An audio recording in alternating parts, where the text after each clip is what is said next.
وبه نستعين على أمور الدنيا والدين وصلى الله على نبينا وسيدنا محمد وعلى آله وصحبه أجمعين أما بعد.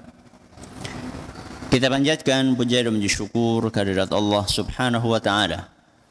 Pada kesempatan siang atau pagi menjelang siang yang berbahagia kali ini, hari Senin tanggal 25 Rabiul Awal 1443 Hijriah atau yang bertepatan dengan tanggal 1 November 2021. Kita masih kembali diberi kekuatan, kesehatan, hidayah serta taufik dari Allah Jalla wa Ala, sehingga kita bisa kembali mengikuti pengajian rutin Senin pagi di Masjid Manarul Ilmi di Komplek Pondok Pesantren Tunas Ilmu di Desa Kedung Buluh, Purbalingga ini. Kita berharap semoga Allah Azza wa Jalla berkenan untuk melimpahkan kepada kita semuanya ilmu yang bermanfaat, sehingga bisa kita amalkan sebagai bekal untuk menghadap kepada Allah Jalla wa Ala. Allahumma amin. Salawat dan salam semoga senantiasa tercurahkan kepada junjungan kita Nabi Agung Muhammad sallallahu alaihi wasallam, kepada keluarganya, sahabatnya dan umatnya yang setia mengikuti tuntunannya hingga di akhir nanti. Ibu-ibu yang kami hormati dan juga segenap pendengar serta pemirsa yang dirahmati oleh Allah Azza wa Jalla, alhamdulillah kita bisa kembali mengikuti kajian kita fikih pendidikan anak. Kali ini memasuki serial nomor 154 yang mengangkat tema kabar gembira kelahiran bayi. Apakah kelahiran anak itu sesuatu yang membahagiakan? Jawabannya tentu, karena tidak setiap manusia, tidak setiap ayah dan ibu, atau tidak setiap suami dan istri dikaruniai oleh Allah Subhanahu wa taala anak. Allah Subhanahu wa taala memberikan anak ini kepada hamba-hamba yang dikehendaki oleh Allah. Sehingga ada sebagian keluarga, ada sebagian rumah tangga yang memang oleh Allah nggak dikasih anak. Berarti ketika kita diberi kesempatan oleh Allah untuk punya anak, itu adalah sebuah anugerah. Dan biasanya ketika kita merenungi nikmat ini, maka kita akan bahagia. Kita akan bahagia, apalagi ketika kita melihat kanan dan kiri kita banyak rumah tangga yang sepi karena belum dikaruniai oleh Allah Subhanahu wa taala anak. Bahkan tidak sedikit terjadinya perceraian karena masalah ini, karena belum dikaruniai oleh Allah Subhanahu wa taala anak. Sehingga kelahiran bayi itulah sebuah kabar gembira.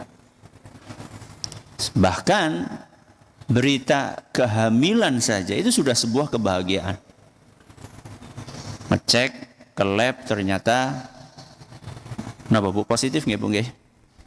Positif ya, hamil. Ya, bukan positif COVID nggih. Positif napa? Hamil.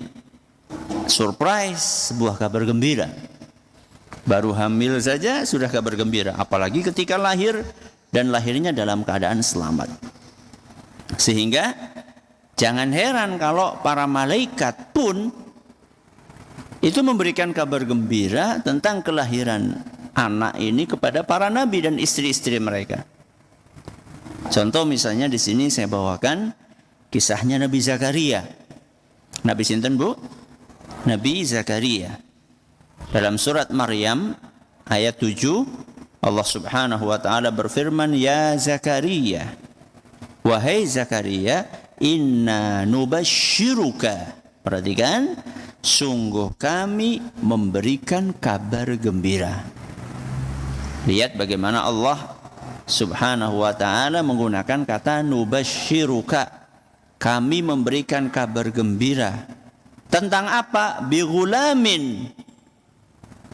Tentang seorang anak laki-laki. yang akan Allah berikan kepada beliau. Karena lama nunggunya Nabi Zakaria. Ismuhu Yahya, namanya adalah Yahya. Jadi lihat bagaimana di sini Allah Subhanahu wa taala menggunakan kata kabar gembira manakala menyampaikan berita tentang akan dikaruniainya Zakaria atau Nabi Zakaria seorang anak namanya Yahya. Contoh yang lain, Nabi Ibrahim alaihissalam sama juga nunggunya lama. Allah ceritakan dalam surat Hud ayat 71, wa imra'atuhu qa'imatun fadhahikat. Dan istrinya itu berdiri lalu dia tersenyum.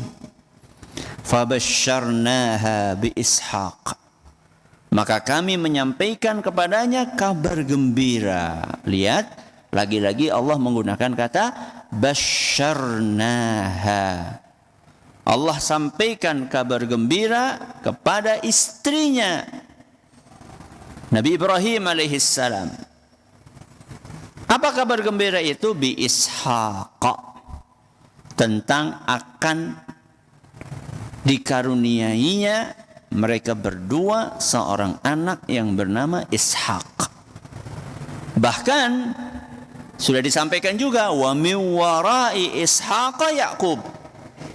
Dan nanti dikasih tahu bahwa dari anakmu Ishak ini akan lahir nabi lain, anak lain yang bernama Yakub. Jadi di sini kabar gembira yang double-double. Bukan cuma kamu akan punya anak yang namanya Ishak, kamu juga akan dikaruniai cucu yang bernama Yakub. Ya, Masya Allah ini ya, dahsyat ini. Semuanya Nabi ini. Ya, anaknya Nabi, cucunya juga Nabi, termasuk Nabi Ismail. Nabi Ismail kan juga anaknya Nabi Ibrahim. Itu juga Nabi. Dari keturunannya Nabi Ismail nanti akan ada nabi-nabi yang lainnya. Salah satu Nabi kita Muhammad SAW. Beliau adalah salah satu Nabi yang keturunannya Nabi Ismail. Dan dari Nabi Ishak juga nanti akan turun nabi-nabi yang lainnya. Jadi makanya jangan heran kalau misalnya Nabi Ibrahim itu gelarnya adalah Abu al-Anbiya. Bapaknya apa? Para nabi. Kenapa? Karena dari keturunannya itu banyak banget yang jadi nabi. Ya. Tapi yang perlu kita garis bawahi di sini adalah bagaimana Allah Subhanahu wa taala menggunakan kata busyra atau kabar gembira manakala menyampaikan berita tentang kelahiran anak. Jadi yang namanya ucapan selamat, yang namanya kebahagiaan atas kelahiran bayi, itu adalah sesuatu yang diajarkan dalam agama kita. Itu tuntunan agama. Makanya kalau kita perhatikan dalam beberapa ayat, Allah itu mengecam ya orang yang justru ketika lahir anak malah jengkel. Loh, masa ada Ustadz orang jengkel ketika anaknya lahir? Ada. Orang-orang musyrikin Quraisy, orang-orang jahiliyah itu ketika dikasih kabar anakmu lahir, nah itu pertanyaannya apa? Laki-laki apa perempuan? Begitu ngomong anakmu perempuan, jengkel. Ya. Ada enggak Bu suaminya jenengan yang seperti itu? Wonten apa mboten Bu? Wadon maning. Wis 5 nomor 6 wadon maning. Wonten apa mboten Bu? Enggak boleh kayak gitu. Ya. Apapun jenis kelaminnya harus disyukuri. Ya. Saya sering menghibur diri saya pribadi dan istri. 4 anak itu laki-laki semua. Pertama laki-laki, kedua laki-laki, ketiga laki, 4 ke laki-laki. Sudahlah. Laki-laki ya enggak apa-apa, nanti kan mantunya insya Allah apa? Perempuan. Masa mantunya laki-laki? Ya LGBT namanya. Saya hibur istri. Udahlah, enggak apa-apa laki-laki semua, malah paling ayu nang omah kan. Ya. Kalau perempuan semua bapaknya paling nopo? Paling ganteng. Sudah santai aja. Panjenengan yang anaknya perempuan semua, nggak usah khawatir, nanti akan punya menantu nopo? Laki-laki. Yang anaknya laki-laki nggak usah khawatir, akan ada menantu perempuan. Kenapa jadi masalah? Jadi Allah justru sengaja menciptakan anak itu ada yang laki-laki dan ada yang perempuan, karena kelangsungan kehidupan manusia itu tidak akan terjadi kalau nggak ada laki-laki dan perempuan. Manusia itu tidak akan bisa beranak pinak, tidak akan bisa punya keturunan kalau semuanya satu jenis kelamin, laki-laki semua atau apa? Perempuan semua. Jadi yang namanya hubungan itu bukan hanya sekedar antara manusia, itu bukan hanya sekedar melulu hubungan seksual. Ya. Seperti yang dipahami oleh sebagian orang yang mengkampanyekan LGBT, ya. Udah lagi ini masalah cinta, bukan sekedar masalah cinta, tapi untuk menjaga keberlangsungan manusia. Ya kalau misalnya Joni nikahnya sama Joko, pripun jajal Bu? Ya. Siti nikahnya sama Maryam, gimana coba? Cocoknya Joko nikahnya sama Maryam, Siti nikahnya sama Joni. Ya. Karena salah satu tujuan pernikahan itu adalah untuk menjaga keberlangsungan kehidupan manusia. Sehingga jangan mau kita dipengaruhi dengan propaganda, ya, yang mengatakan tidak apa-apa, ya, laki-laki nikah sama laki-laki, perempuan nikah sama apa? Perempuan, dan ini lagi berusaha digolkan, naudzubillahi min dzalik, bukan hanya di negara barat tapi mulai dibawa ke negeri kaum muslimin, ya, dengan alasan kesetaraan apa? Gender, ya. Gender gue untuk panganan sing kae ya Bu. Sing sekang napa Bu? Jagung bukan, ya. Gender di sini itu maksudnya adalah ya apa yang mereka promokan, kesetaraan gender, ya. Ini adalah given, ya, pemberian dari Allah. Enggak, itu bisa dirubah. Itu bisa dirubah. Jadi kembali kepada tema kita bahwa apapun anak yang dikaruniakan oleh Allah Subhanahu wa taala, laki-laki atau perempuan, harus disyukuri. Nah, Allah Subhanahu wa taala bercerita tentang kaum musyrikin di zaman jahiliyah ketika anaknya terlahir perempuan. Dalam surat An-Nahl ayat 58 sampai 59. Allah Subhanahu wa taala bercerita, "Wa idza busyira ahaduhum bil untha dhalla wajhuhu muswaddan wa huwa kadhim." Apabila ada seorang dari mereka, yaitu musyrikin jahiliyah, dikasih kabar tentang kelahiran anaknya tapi perempuan, maka wajahnya langsung hitam. Ya, jadi kalau bahasa kita marah itu merah padam. Merah padam, ya wis ora abang maning. Sampai apa? Sampai hitam. Kadhim wa huwa kadhim, saking jengkelnya, saking marahnya. Ya. Jadi saking malunya, yatawara minal qaumi ma min su'i ma busyira bih. Yatawara minal qaumi min su'i ma busyira bih. Saking malunya dia punya anak perempuan, dia akan mengucilkan dirinya dari orang banyak karena kabar buruk itu. Dia nggak mau ketemu sama teman-temannya, nggak mau ketemu sama tetangganya, malu. Subhanallah, punya anak perempuan apa Bu? Malu. Ini adalah pola pikirnya orang-orang jahiliyah dahulu. Sangat merendahkan perempuan. Ya. Islam datang memuliakan perempuan, yaitu dengan memposisikan perempuan pada porsinya. Itulah memuliakan perempuan. Ya, jadi memuliakan perempuan itu bukan berarti semuanya disamakan dengan laki-laki, bukan. Itu bukan memuliakan, bukan seperti itu konsepnya dalam Islam. Jelas-jelas Allah Subhanahu wa taala mengatakan laisa dzakaru kal untha wa laisa dzakaru kal untha. Laki-laki itu berbeda dengan perempuan.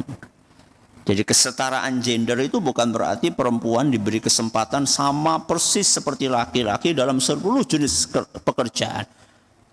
Sing lanang macul berarti sing wadon macul gitu. Ya, bukan seperti itu. Tapi diposisikan sesuai dengan posisi yang pas buat perempuan tersebut. Ya. Jadi Islam datang untuk memuliakan perempuan. Di saat orang-orang jahiliyah mereka malu punya anak perempuan, ya, bahkan di sini diceritakan ayumsikuhu ala hunin am yadussuhu fit turab. Ada dua kemungkinan. Orang-orang jahiliyah dulu kalau ternyata bayi yang lahir perempuan ada dua kemungkinan. Kemungkinan yang pertama akan dibiarkan perempuan itu dipelihara sampai besar, tapi dalam keadaan mereka merasa terhina. Allahu Akbar. Dikasih anak malah merasa apa? Terhina. Am yadussuhu fit turab, atau kemungkinan yang kedua, anak perempuan itu semenjak kecil akan mereka kubur hidup. Wa idzal mau'udatu su'ilat bi ayyi dzambin qutilat. Allah sampaikan dalam ayat yang lain, ketika anak perempuan itu dikubur hidup-hidup, ditanya, bi ayyi dzambin qutilat, apa dosanya anak perempuan ini, bayi ini kemudian dikubur hidup-hidup. Ya. Ala sa'a ma yahkumun, alangkah buruknya keputusan yang mereka bikin itu, yaitu orang-orang musyrikin jahiliyah. Alhamdulillah, Islam datang dengan membawa ajaran yang memuliakan perempuan. Anak laki-laki, ataupun anak perempuan, semuanya mendapatkan kedudukan porsi penghormatan di dalam agama kita. Yang namanya kesetaraan itu tidak harus sama. Ya. Yang namanya kesetaraan tidak harus sama. Yang namanya adil juga tidak harus sama. Adil itu adalah sesuai dengan porsinya. Anak TK berangkat sekolah dengan anak mahasiswa berangkat sekolah. Uang sakunya sama, Bu? Sama atau tidak? Adil atau tidak kalau uang sakunya beda? Adil apa mboten? Adil. Anak kuliah. Uang sakunya karena dia harus makan siang di kampus, ya mungkin bisa dikasih 20.000, 30.000 misalnya. Kalau anak TK berangkat sekolah, anak PAUD berangkat sekolah dikasih uang saku berapa, Bu? 5.000 sudah cukup, sudah lumayan besar 5.000. Apakah ketika kita berikan kepada anak yang bontot 5.000, anak yang barep 30.000, adil apa mboten, Bu? Adil. Walaupun tidak sama. Ketika ada anak kembar, yang satunya laki-laki, yang satunya perempuan, apakah bajunya sama? Tidak. Adil itu tidak harus sama. Adil itulah meletakkan porsinya pada tempatnya yang pas. Itulah adil. Sehingga ketika Allah Subhanahu wa taala berfirman, "Lirrijali nasi'a, lidzakari mithlu hadzil unthayain." Ahli waris yang laki-laki atau anak laki-laki itu berhak mendapatkan jatah warisan 2 kali lipat jatahnya anak perempuan. Itu adalah sebuah keadilan, bukan penindasan kepada kaum wanita. Loh kok demikian, Ustaz? Masa yang laki-laki dapat 2 bagian, yang perempuan dapat 1 bagian? Yang laki-laki dapat 10 juta, yang perempuan dapat berapa? 5 juta. Masa kayak gitu adil, Ustaz? Adil. Adilnya di mana, Ustaz? Karena laki-laki itu dia akan menjadi kepala keluarga. Sedangkan wanita itu akan menjadi anggota keluarga. Kepala keluarga membutuhkan dana lebih besar daripada anggota keluarga. Anak laki-laki nanti akan menjadi bapak, akan menjadi suami yang menanggung istri dan anak-anaknya. Sedangkan anak wanita nanti akan menjadi istri yang ditanggung oleh siapa? Suaminya. Kan beda posisi. Sehingga wajar ketika Allah Subhanahu wa taala ya menyampaikan lidzakari mithlu hadzil untsayain. Jatah warisan laki-laki itu 2 kali lipatnya jatah warisan perempuan. Ini adalah sebuah keadilan, bukan kezaliman. Ya. Jadi kembali kepada kabar gembira kelahiran bayi. Nah, kalau misalnya bayi itu lahir, kemudian kita ingin menjenguk atau ingin mengucapkan ucapan selamat, apa sebaiknya doa yang diucapkan? Ya. Kalau dari hadis Nabi SAW, secara khusus kami belum tahu ya adanya redaksi tertentu tentang bacaan ucapan selamat ketika bayi lahir. Tapi yang kami temukan di sini adalah sebuah doa yang diucapkan oleh Al Hasan Al Basri rahimahullah. Al Hasan Al Basri itu adalah salah seorang dari generasi tabi'in, ya, muridnya para sahabat. Apa redaksi itu nanti kita akan bacakan. Jadi kisahnya, suatu hari kata Abu Bakar Ibnul Munzir, Al Hasan Al Basri rahimahullah kedatangan seorang tamu. Nah, ketika tamu itu datang, ternyata di situ sudah ada orang lain. Nah, orang lain ini baru punya anak. Nah, si tamu itu kemudian mengucapkan selamat ya, mudah-mudahan nanti anakmu menjadi penunggang kuda. Ucapan selamatnya adalah mudah-mudahan anakmu jadi penunggang kuda. Kenapa? Karena memang pada saat itu salah satu kebanggaan di antara mereka adalah anak yang bisa naik napa Bu? Kuda. Itu sebuah kebanggaan buat mereka. Nah, Imam Al Hasan Al Basri ketika mendengar ucapan selamat tadi, maka beliau pun menegur si tamu tadi. Emang kamu tahu dari mana dia akan jadi penunggang kuda atau penunggang keledai? Ngertos keledai nggih Bu nggih? Senes kedelai nggih? Ya, keledai. Keledai ya tunggangan juga, tapi tunggangan level bawah lah. Ya, kalau kuda itu level atas. Ya mungkin kalau sekarang ya mungkin nggih antara motor dengan apa? Sepeda ontel. Mungkin kira-kira seperti itulah ya. Maka begitu mendengar redaksi doa yang disampaikan oleh si tamu tadi, Al Hasan Al Basri negur. Lah emang kamu tahunya dari mana? Anak ini bakalan jadi penunggang kuda atau penunggang keledai?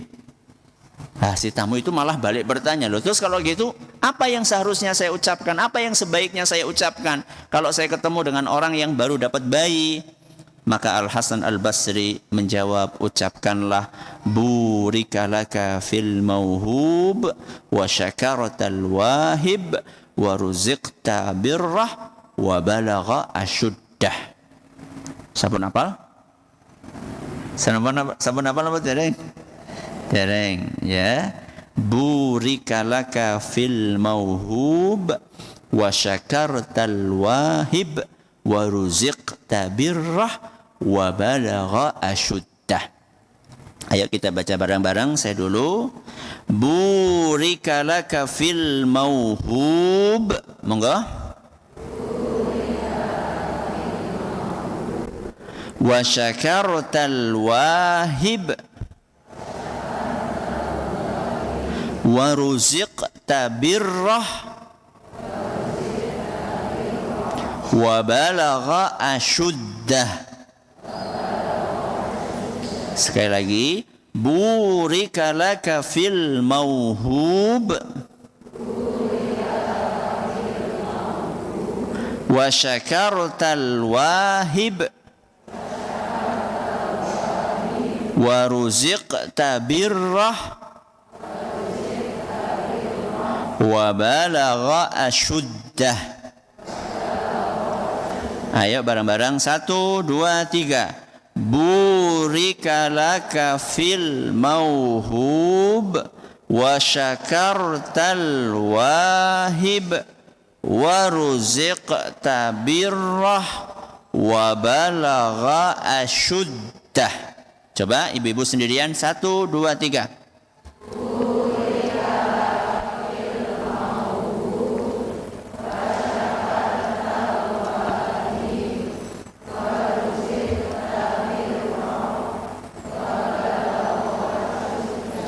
Apa artinya? Ini doanya keren banget nih Bu, artinya Masya Allah. Burikalaka fil mauhub, semoga anak yang dianugerahkan kepadamu ini diberkahi. Nanti saya akan jelaskan. Wa syakartal wahib, semoga engkau bisa bersyukur kepada sang pemberi. Sinten sang pemberi? Allah. Wa ruziqta birrah, serta engkau dikaruniai baktinya. Baktinya siapa? Anak. Wa balagha asyuddah, dan mudah-mudahan anak ini hidup sampai dewasa. Ini kandungannya Masya Allah Bu. Burikalaka fil mauhub, semoga anak yang dianugerahkan kepadamu ini diberkahi. Jadi yang paling penting itu adalah bagaimana anak kita diberkahi. Sehingga seandainya kita dikaruniai oleh Allah Subhanahu wa taala anak satu tapi diberkahi, itu sudah luar biasa. Apalagi kalau anaknya banyak dan diberkahi oleh Allah Subhanahu wa taala. Apa maksudnya diberkahi? Diberkahi itu maksudnya adalah dia akan tumbuh berkembang dalam kebaikan. Akan tumbuh berkembang dalam kebaikan, tidak merepotkan, tidak membuat sedih, tidak memalukan keluarga tersebut. Ya, anak polah, bapak kepradah. Ya, anak yang bikin ulah, orang tua yang menanggung ulah dari anaknya. Enggak seperti itu. Kita doakan mudah-mudahan ini diberkahi oleh Allah Subhanahu wa taala. Kemudian wasyakartal wahib, dan mudah-mudahan kau bisa bersyukur kepada yang memberi anak ini, yaitu Allah. Ini adalah diingatkan agar ketika kita dikaruniai oleh anak, ya apapun kondisinya, bagaimanapun suasananya, maka kita bersyukur kepada Allah Subhanahu wa taala. Ya. Mungkin ada kekurangan 1-2 hal, kita tetap bersyukur kepada Allah. Alhamdulillah masih dikaruniai oleh Allah anak. Bagaimana dengan tetangga kita, bagaimana dengan teman kita, bagaimana orang lain yang enggak dikasih, yang belum dikasih oleh Allah atau tidak dikasih oleh Allah anak. Ya, bersyukur kepada Allah. Wa ruziqta birrah, dan mudah-mudahan engkau dikaruniai baktinya. Ini doa supaya anak itu nantinya berbakti kepada orang tuanya. Mau merawat anaknya. Tidak seperti kejadian 3 anak yang bikin surat pernyataan menyerahkan anak kepada siapa Bu? Kepada panti jompo. Bayangkan Bu. 3 anak tanda tangan di atas materai, menyerahkan ibunya yang sudah sepuh, ya, kepada panti jompo. Alasannya apa? Sibuk. Allahu Akbar. Bayangkan Bu, 3 anak ngurusi 1 ibu tidak bisa. 1 ibu ngurusi 3 anak bisa. Itulah kekuatan seorang ibu. Ya. Sangat mengenaskan. Bahkan sampai disebutkan di dalam surat pernyataan itu, kalau sampai meninggal dunia, silahkan diurus. Ya Allah, nggak pengen menyolati ibunya, nggak pengen memandikan ibunya. Ya, semuanya diserahkan, sak geluntung diserahkan kepada panti jompo. La haula wa la quwata illa billah. Ya, kita nggak pengen anak-anak kita seperti itu. Dan ingat, ya, peringatan buat siapa saja yang berbuat jahat kepada orang tuanya, maka anak-anak dia akan berbuat jahat kepada dia. Disebutkan dalam beberapa riwayat bahwa dosa, salah satu dosa yang akan ada hukumannya di dunia sebelum di akhirat adalah durhaka. Salah satu dosa yang akan disegerakan hukumannya di dunia sebelum nanti mendapatkan hukuman di akhirat adalah durhaka kepada orang tua. Ya. Sehingga di sini kita doakan apa? Wa ruziqta birrah. Mudah-mudahan nanti engkau bisa menikmati kebaktian dari anakmu kepadamu. Ya. Mudah-mudahan anakmu ini nanti apapun jenis kelaminnya, laki-laki atau perempuan, dia bisa berbakti kepadamu. Jumlahnya 1 atau 2 atau 3, mudah-mudahan mereka bisa berbakti kepadamu. Yang terakhir, wa balagha asyuddah, dan mudah-mudahan anakmu ini hidup sampai dewasa. Ya. Doa buat si anak itu, mudah-mudahan anak ini bisa bertahan hidup. Karena kita juga sering mendengar kabar, menemukan ada anak yang Masya Allah lagi lucu-lucunya, Allah takdirkan nyawanya dicabut oleh Allah Azza wa Jalla. Ya, maka kita doakan mudah-mudahan anak ini dewasa, hidup sampai dewasa. Ini adalah doa yang diajarkan oleh Al-Hasan Al-Basri untuk kita ucapkan ketika kita ingin muyi. Apa Bu? Muyi. Apa muyi Bu? Mu niku napa? Hah? Bu? Muyi. Napa mu? Nemu bayi. Itu perisi nemu bayi. Mu itu apa ya? Gimuk istilah Jawa Bu. Muyi apa ya? Pokoknya nengok bayi lah ya. Intinya nengok bayi. Jadi kalau kita ingin muyi ya nengok bayi, atau ada berita lewat WA kepada kita tentang seseorang yang baru punya anak, maka ucapkanlah doa kebaikan untuk bayi tersebut. Ini selain menyenangkan hati ya, selain menyenangkan hati dari orang yang baru punya bayi, itu juga akan semakin mempererat hubungan persaudaraan antara sesama muslim. Ya syukur-syukur nggak cuma doa, ya syukur-syukur bawa apalah ya, bawa apa kira-kira yang cocok ya buat bayi itu. Dan sebelum berangkat tanya dulu, ini bayinya laki-laki atau perempuan. Gua kadung gawa kelambi nggo bocah wadon jebule bayine napa lanang ya, tanya dulu ya. Ini yang bisa kita pelajari pada kesempatan kali ini. Mudah-mudahan bermanfaat buat kita semuanya. Silahkan kalau ada pertanyaan bisa disampaikan. Ya. Baik, terima kasih Ustaz. Jazakumullah khairan atas materi yang telah disampaikan. Berikut kami bacakan pertanyaan-pertanyaan yang telah masuk ke redaksi Radio Insani. Pertanyaan pertama mengajukan 2 pertanyaan sekaligus Ustaz. Yang pertama, Assalamualaikum warahmatullahi wabarakatuh. Waalaikumsalam warahmatullahi wabarakatuh. Bagaimana dalam Islam apabila ingin menunda mempunyai anak, misalkan 1 tahun atau lebih setelah baru menikah, karena ingin berpacaran dulu dengan istri? Yang kedua, bagaimana dalam Islam bila ingin menikah tapi kekurangan ekonomi atau penghasilannya belum banyak? Silakan Ustaz. Pengen menikah itu apa?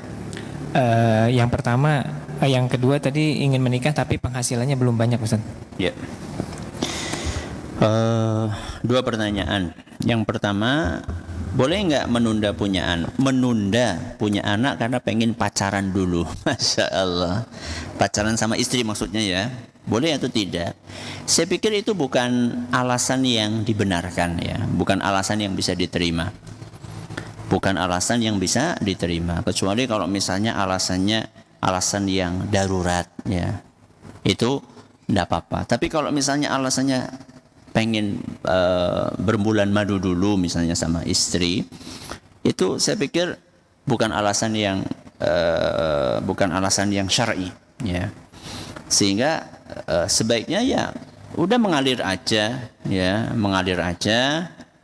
Kalau memang Allah kehendaki segera punya anak ya segera punya anak, kalau tidak ya tidak. Kita sering mendengar cerita suami istri yang menyesal ya, menyesal menunda punya anak ya, karena ternyata setelah itu kemudian jadinya susah punya anak. Itu sering kita mendengar cerita seperti itu. Sehingga jangan Anda terjerumus kepada penyesalan yang pernah dialami oleh orang lain. Seorang muslim yang baik itu adalah yang bisa mengambil pelajaran dari kejadian yang menimpa orang lain, bukan dia yang dijadikan pelajaran oleh orang lain. Ya, mukmin yang baik itu adalah mukmin yang bisa mengambil pelajaran. Oh, ini sudah ada yang menunda akhirnya menyesal. Ambil itu pelajaran. Jangan sampai kita kemudian ikut-ikutan seperti itu. Ya. Toh juga pacaran ini tidak terganggu kok dengan adanya anak. Justru malah membuat suasana menjadi lebih nyaman, lebih ceria, lebih meriah. Ya. tinggal diatur aja waktunya.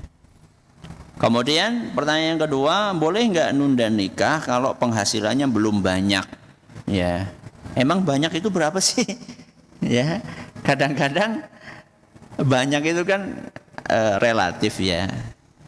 Apalagi di dalam Al-Quran itu dijelaskan bahwa orang-orang yang menikah itu in yakunu fuqara'a yughnihimullahu min fadlih. Seandainya mereka itu miskin sebelum menikahnya, maka Allah akan bikin mereka kaya setelah menikah. Akan bikin mereka punya kecukupan setelah menikah. Dan itu nyata ya. Ketika belum menikah ya, di rumahnya ya hanya ada perabot secukupnya lah. Yang namanya bujangan kan enggak banyak macam-macam barang di rumah. Begitu nikah sama istri, ada tambah kompor minimal jadi 2 ya, itu sebuah tambahan kekayaan dari Allah. Ketika dulu masih bujangan, paling lemarinya cuma 2 rak, begitu nikah kemudian punya lemari yang 3 rak, ada juga rak piring, ada rak gelas dan seterusnya. Jadi ini menunjukkan bahwa Allah Subhanahu wa taala menepati janjinya. Ya. Jadi justru ketika Anda menikah itu maka akan ditambah oleh Allah Subhanahu wa taala penghasilannya. Ya. Jadi bukan syarat menikah itu harus jadi orang kaya. Ya. Tapi justru menikah itu akan memudahkan rezeki. Ya.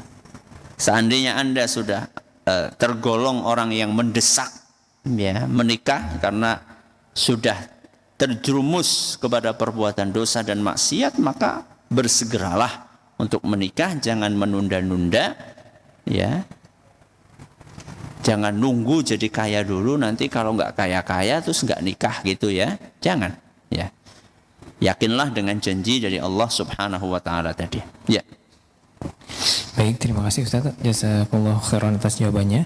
Pertanyaan selanjutnya datang dari hamba Allah. Assalamualaikum warahmatullahi wabarakatuh. Waalaikumsalam warahmatullahi wabarakatuh.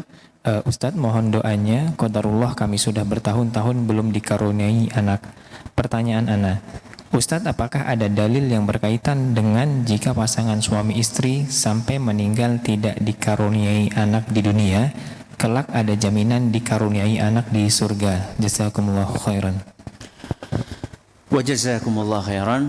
Semoga Allah Subhanahu wa taala berkenan untuk mengaruniai kepada sang penanya dan juga saudara-saudara kita yang sudah berkeluarga belum dikaruniai anak. Mudah-mudahan Allah karuniakan kepada beliau dan mereka dengan segera keturunan yang saleh dan salihah.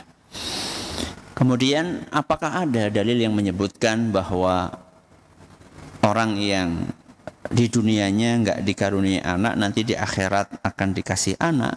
Saya belum tahu. Ya, saya belum tahu ada dalil yang menyebutkan seperti itu. Tapi Anda tidak perlu berkecil hati, karena peluang pahala itu bukan hanya ada dalam anak saja. Ketika kita mendengar hadis Nabi SAW yang sering disampaikan oleh para ustadz, para dai, para mubaligh, para kiai, idza mata ibnu Adam yanqata amalu illa min thalathin, ketika anak Adam meninggal maka seluruh amalannya akan terputus kecuali 3, ya, kecuali 3, yaitu sedekah jariyah, kemudian anak soleh yang mendoakan, ya, dan ilmu yang bermanfaat. Lihat 3 ini. Di sini Allah Subhanahu wa taala melalui lisan Nabi-Nya sallallahu alaihi wasallam menyampaikan bahwa peluang pahala itu bukan cuma dari doa anak yang soleh, ada dari amal jariyah, ada dari ilmu yang bermanfaat. Sehingga ketika Anda pengen mendapat aliran pahala dari anak dan itu ternyata Allah tidak karuniakan, Anda punya alternatif yang lain. Anda bisa beramal jariyah, Anda juga bisa menyebarkan ilmu yang bermanfaat. Sehingga pintu itu enggak tertutup rapat, Anda masih punya celah untuk mencari pahala jariyah. Ya.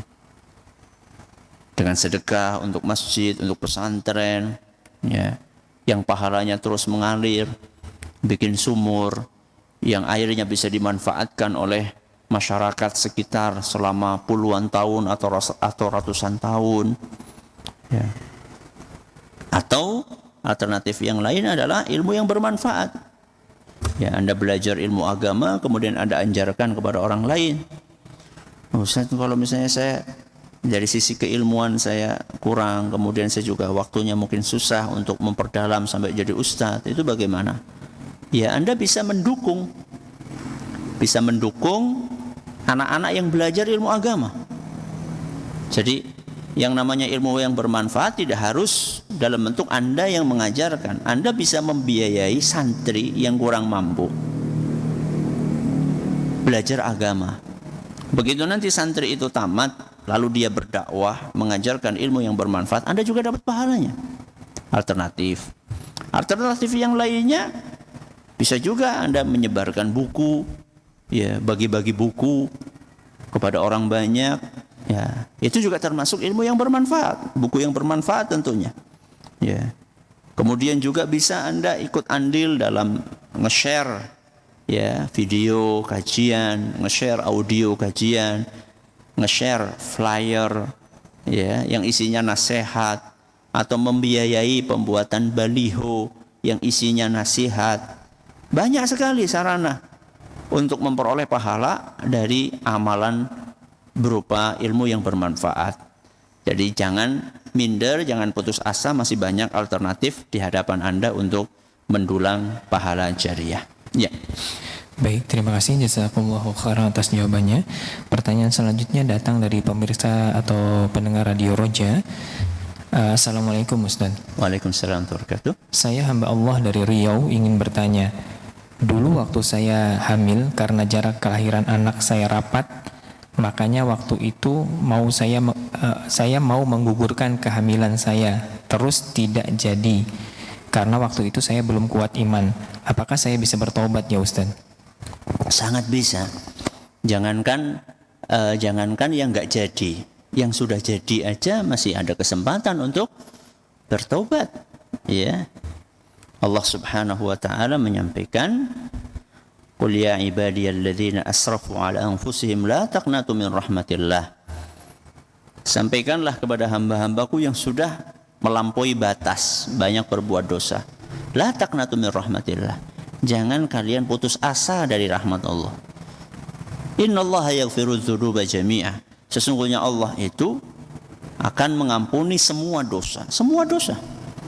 Bahkan syirik pun dosa yang paling besar. Seandainya pelakunya mau tobat, itu akan diampuni sama Allah. Innallaha yaghfiru dzunuba jami'a. Allah itu akan mengampuni semua dosa, jami'an, semuanya. Ya. Jadi kesempatan tobat terbuka di hadapan Anda. Apalagi Anda nggak jadi menggugurkan. Ya. Seandainya jadi pun, naudzubillahi min dzalik, tetap ada peluang untuk bertobat. Apalagi tidak jadi. Ya. Jadi jangan putus asa dari rahmat Allah Subhanahu wa taala. Ya. Baik, terima kasih jazakumullahu khairan atas jawabannya. Pertanyaan selanjutnya, mohon maaf Ustaz, ini agak panjang pertanyaannya. Assalamualaikum warahmatullahi wabarakatuh. Waalaikumsalam warahmatullahi wabarakatuh. Semoga Ustaz dan sekeluarga serta tim senantiasa dalam perlindungan Allah. Afwan Ustaz, saya ingin bertanya. Saya mempunyai saudara perempuan yang sedang hamil. Sebelumnya 3 kali pernah mengalami keguguran. Dan 1 kali sudah lahir, tetapi di umur 2 bulan meninggal dunia. Terjadi dalam jangka waktu 4 tahun. Saya dulu pernah mendengar pembicaraan para orang tua ketika beberapa hari setelah anak keempat yang meninggal. Katanya jika nanti dikaruniakan kembali anak, pura-pura dibuang di pinggir jalan. Dan jika nanti dikaruniakan anak lagi, pura-pura anak tersebut dibuang di pinggir jalan. Dan nanti dari saudaranya ada yang mengambil, tapi dikembalikan lagi ke orang tuanya, karena katanya sebagai syarat supaya tidak keguguran lagi. Ustaz, bagaimana menyikapi hal tersebut? Saya takut ini termasuk dalam kesyirikan. Jazakumullah khairan. Itu termasuk khurafat. Termasuk apa? Khurafat. Khurafat itu adalah sesuatu perbuatan ritual yang tidak ada landasannya dari agama kita. ya. Cuma berdasarkan cerita katanya dan katanya, tidak perlu digitukan. Ya, tidak perlu digitukan. Kalaupun itu sudah terlanjur dijanjikan, sudah nggak usah dikerjakan. Ya, karena tidak ada kewajiban untuk menunaikan janji yang isinya atau muatannya tidak atau bertentangan dengan aturan agama. Ya, tidak perlu dijalankan. Yang ada adalah begitu bayi itu lahir, sekarang ini sebelum bayi lahir, jaga kesehatan, kemudian banyak berzikir, banyak berdoa, sebagaimana yang pernah saya sampaikan pada serial sebelumnya. Ya, silahkan saudara penanya atau saudari penanya lihat rekaman yang seri 150, 51, 52, 53, itu saya berbicara tentang bagaimana agar bayi itu lahir dengan keadaan selamat. Ya, begitu lahir dalam keadaan selamat, kemudian seperti kemarin kita sampaikan diazani, ya, nanti di hari yang ke-7 diakikahi. Sudah ikuti aja tuntunan agama, ya. Mudah-mudahan dengan demikian akan dijaga oleh Allah Subhanahu wa taala. Mudah-mudahan dengan demikian akan dijaga oleh Allah. Seandainya kemudian ternyata Allah menakdirkan hal yang berbeda, ya.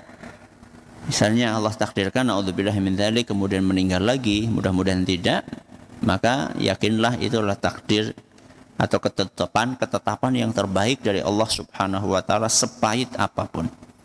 Jangan kemudian mencari kambing hitam, wah ini gara-gara kemarin enggak dibuang di jalan, akhirnya jadi kayak gini. Jangan. Itu pasti dari syaitan. Ya, bisikan itu pasti dari syaitan. Ya, ketika kita meninggalkan sesuatu karena Allah, kemudian kita tertimpa hal yang tidak kita sukai, ya, itulah bagian dari kasih sayang Allah kepada kita. Ya. Kita tinggalkan ritual tadi karena kita yakin itu tidak sesuai dengan aturan agama. Jadi kita tinggalkan itu karena kita pengen patuh kepada Allah. Jadi tidak mungkin orang yang patuh kemudian diterlantarkan oleh Allah, disakiti sama Allah, tidak mungkin. Ya. Seandainya terjadi sesuatu yang kemudian membuat kita sedih, itulah bagian dari rencana Allah Subhanahu wa taala untuk memberikan yang terbaik buat Anda. Walaupun kita belum paham baiknya di mana. Ya. Kita sebagai seorang muslim, sebagai seorang hamba, ya, yang diciptakan oleh Allah, kita harus yakin betul apapun yang ditakdirkan oleh Allah untuk hambanya yang beriman, pasti itu yang terbaik. Sepahit apapun kondisinya. Wallahu a'lam bishawab. Ya. Baik, terima kasih jazakallahu khairan. Pertanyaan selanjutnya datang dari pendengar dan juga pemirsa Roja. Assalamualaikum Ustaz. Waalaikumsalam warahmatullahi wabarakatuh. Bagaimana hukumnya bila suami istri bersepakat tidak ingin lagi mempunyai anak karena penyakit yang diderita istri? Penyakit yang diderita istri. Sebelumnya kami dikaruniai 3 anak laki-laki, tapi sudah meninggal semua karena lahir prematur 5 bulan dalam kandungan. Mohon pencerahannya Ustaz, terima kasih. Seandainya sakitnya itu betul-betul bisa membahayakan nyawa, ya, dari istri, dan itu disampaikan oleh seorang dokter muslim yang amanah, maka tidak apa-apa Anda memutuskan itu, ya. Tapi seandainya dokter mengatakan ini masih bisa punya anak, hanya saja mungkin membahayakan kesehatan si ibu, tapi nggak sampai membahayakan nyawanya, ya mungkin pusing-pusing atau mungkin jadi misalnya ada gangguan apa, dan ini tidak terkait dengan nyawa sang ibu. Seandainya tidak terkait dengan sang nyawa, maka seandainya tidak terkait dengan nyawa sang ibu, maka sebaiknya Anda berikhtiar lagi untuk punya anak.